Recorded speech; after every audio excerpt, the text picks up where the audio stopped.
संभल की जामा मस्जिद के करीब मौजूद अवामी कुएं पर सुप्रीम कोर्ट ने एक अहम फैसला सुनाया है, जिसके मुताबिक इस पर पूजा करने की इजाज़त नहीं दी जा सकती।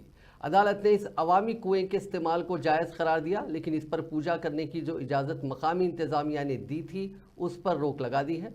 संभल में इस कुएं के हवाले से तनाज़ा उस वक्त शुरू हुआ जब मकामी म्यूनसिपालिटी ने उस कुएं को हरी मंदिर करार देते हुए उस पर पूजा करने की इजाज़त दी। मकामी इंतज़ामिया का कहना था कि कुआं मजहबी अहमियत का हामिल है, लेकिन इस फैसले के खिलाफ जामे मस्जिद की कमेटी ने सुप्रीम कोर्ट में दरख्वास्त दायर की थी। सुप्रीम कोर्ट की बेंच में चीफ जस्टिस संजीव खन्ना और जस्टिस संजय कुमार शामिल थे, जिन्होंने इस मामले पर तफसीली समाअत की। अदालत ने कहा कि अगर ये कुआं अवामी है तो उसे सबके लिए खुला रहना चाहिए और किसी भी किस्म की पूजा पर पाबंदी लगाई जानी चाहिए।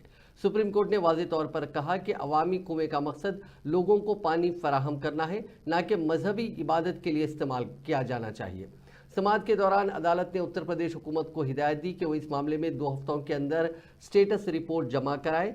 इसी दौरान अदालत ने इस बात पर जोर दिया कि अवामी कुएं की निगरानी के लिए CCTV कैमरे नस्ब किए जाएं ताकि इसका गलत इस्तेमाल ना हो। मुस्लिम बरादरी के नुमाइंदों ने इस दौरान अदालत में कहा कि इस कुएं का इस्तेमाल सिर्फ मस्जिद की ज़रूरियात के लिए होता है और इसमें से पंप के ज़रिए पानी निकाला जाता है।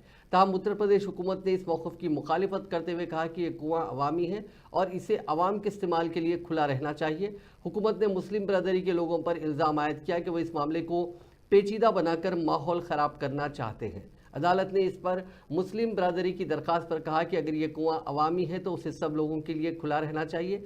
चीफ जस्टिस ने यह भी कहा कि अगर यहाँ किसी किस्म की पूजा की जाती है तो उसे फौरी तौर पर रोका जाए।